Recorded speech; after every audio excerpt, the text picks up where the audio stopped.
जय हिंद साथियों, welcome to AJ science centre. तो आज हम समझ लेते हैं मानव मस्तिष्क को। ठीक है साथियों, तो मैंने यहाँ पे लिख दिया है मानव मस्तिष्क। तो मानव मस्तिष्क क्या होता है साथियों, एक छोटी सी डेफिनेशन से अगर आप इसको समझ लेंगे तो आप बड़ी से बड़ी परिभाषा इसकी लिख सकते हैं। ठीक है साथियों, तो सभी क्रियाओं के समन्वय का केंद्र, जो हमारी सभी क्रियाएं होती है, मानव शरीर की सभी क्रियाएं, उनका जो समन्वय का केंद्र होता है वो क्या होता है साथियों, मानव मस्तिष्क होता है। ठीक है, आप लिख सकते हैं कि हमारे शरीर में विभिन्न क्रियाएं, जैसे भूख लगना, किसी भी कार्य को करने के लिए शरीर के विभिन्न अंगों में जो क्रिया होती है सभी मानव मस्तिष्क द्वारा नियंत्रित किए जाते हैं। यहाँ तक कि जो मैं आपको भी पढ़ा रहा हूँ, जो बोल रहा हूँ, वो सब कहाँ से केंद्रित हो रहा है साथियों, मानव मस्तिष्क से, इस दिमाग से।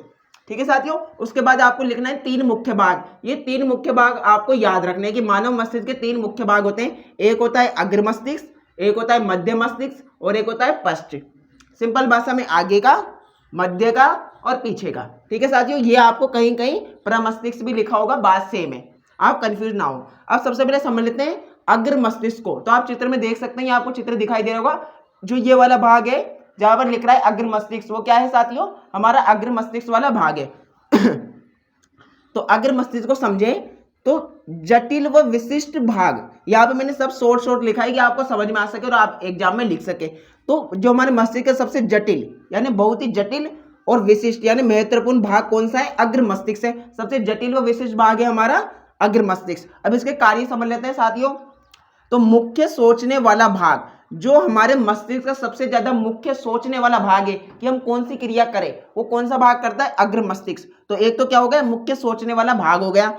उसके बाद में बात करें सूचनाओं का याद रखना। ठीक है साथियों, हम जैसे हमारा कोई भी कार्य हो गया कि हमें आज ये कार्य करना है, कल वो कार्य करना है, सभी को याद कौन सा भाग रखेगा, अग्र मस्तिष्क। सूचनाओं को याद रखना कौन सा, अग्र मस्तिष्क में। उसके बाद है भूख से संबंधित केंद्र।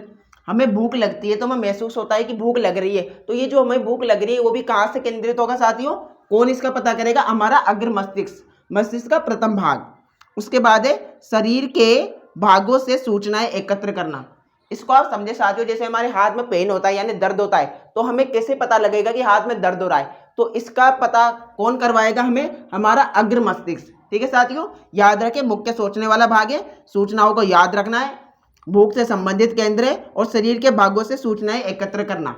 ठीक है साथियों, अब इसके बाद हम हमारे मध्य मस्तिष्क को समझ लेते हैं। ये भी बहुत इंपॉर्टेंट है साथियों, इसे भी आप ध्यान से देखिएगा। मध्य मस्तिष्क क्या है, अनैच्छिक क्रियाओं का नियंत्रण करना। अनैच्छिक क्रिया जो हमारी इच्छा से नहीं होती है, मतलब जैसे हमारी हो गई दिल की धड़कन हो गई, श्वास हो गई, ये हम इच्छा से तोड़ लेते हैं, ये क्या होती है, हमारी अनैच्छिक क्रियाएं होती हैं। ठीक है साथियों, अनैच्छिक क्रियाओं का नियंत्रण कौन सा भाग करता है, मध्य मस्तिष्क, या आप परिभाषा में लिख सकते हैं। उसके बाद जैसे पुतली के आकार में परिवर्तन। पुतली जानते हैं साथियों आप, जब हम आग को इस तरीके से करते हैं तो हमारी ये पुतली क्या होती है, बड़ी छोटी होती रहती है, तो इसका जो परिवर्तन होता है आकार में, वो भी क्या है, मध्य मस्तिष्क द्वारा किया जाता है। उसके बाद है सिर गर्दन आदि की प्रतिवर्ती क्रियाएं। ठीक है, सिर का इधर घूमना, गर्दन का ऊपर नीचे होना आदि सभी क्रियाओं का नियंत्रण भी कौन करता है, मध्य मस्तिष्क से।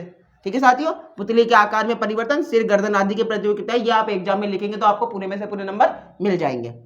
उसके बाद है अपना थर्ड भाग पश्चिम मस्तिष्क। तो आप इसे भी चित्र में देख ले साथियों, मध्य मस्तिष्क वहां है और पश्चिम मस्तिष्क आपको यहां दिखाई दे रहा है, तो ये भी क्या है, हमारे इसके भाग है मस्तिष्क है। अब पश्चिम मस्तिष्क को हम समझे तो प्रमुख भाग है, इसके तीन भाग दिए हैं। सबसे प्रथम आता है अनुमस्तिष्क, यानी जो हमारा पश्चिम मस्तिष्क है उसके भी तीन भाग दे रखे हैं, जिसमें प्रथम है अनुमस्तिष्क। ये क्या करता है, ऐच्छिक क्रियाओं की परिशुद्धि करता है।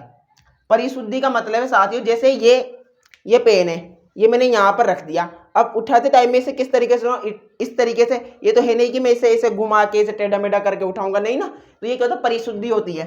अनुमस्तिष्क क्या होता है, ऐच्छिक क्रिया है, जो हमारी इच्छा से हम जो कार्य करते हैं, जैसे पेन का उठाना, चलना, इनका कपड़ों को पहनना, ये सभी क्या ऐच्छिक क्रिया है, इनकी परिशुद्धि करता है हमारा पश्चिम मस्तिष्क। उसके बाद है साथियों मेडुला। अब मेडुला क्या है, अनैच्छिक कार्यों का नियंत्रण। जो हमारे अनैच्छिक कार्य होते हैं, जैसे कि रक्तचाप हो गया, हमारा ब्लड प्रेशर हो गया वगैरह, ये क्या होता है, इन कार्यों का नियंत्रण करता है कौन, मेडुला भाग, वो पश्चिम मस्तिष्क का। उसके बाद है पोन्स, अनैच्छिक क्रियाओं का नियंत्रण। अनैच्छिक जो क्रियाएं होती है साथियों, उनका नियंत्रण कौन करता है, उनका नियंत्रण करता है पश्चिम मस्तिष्क। ठीक है, तो ये आप इस तरीके से एग्जाम में लिखेंगे एकदम पॉइंट वाइज, तो आपको पूरे नंबर मिलेंगे, इसकी गारंटी है साथियों। ठीक है, तो आज का वीडियो आपको कैसा लगा मुझे कमेंट बॉक्स में जरूर बताएं, और ऐसे शानदार वीडियो के लिए चैनल को सब्सक्राइब करें, बेल आइकन को प्रेस करें, और आपको इसमें टॉपिक में कोई दिक्कत हो तो आप कमेंट बॉक्स में पूछ सकते हैं। ठीक है साथियों, पढ़ते रहिए, आगे बढ़ते रहिए। धन्यवाद। जय हिंद, जय भारत।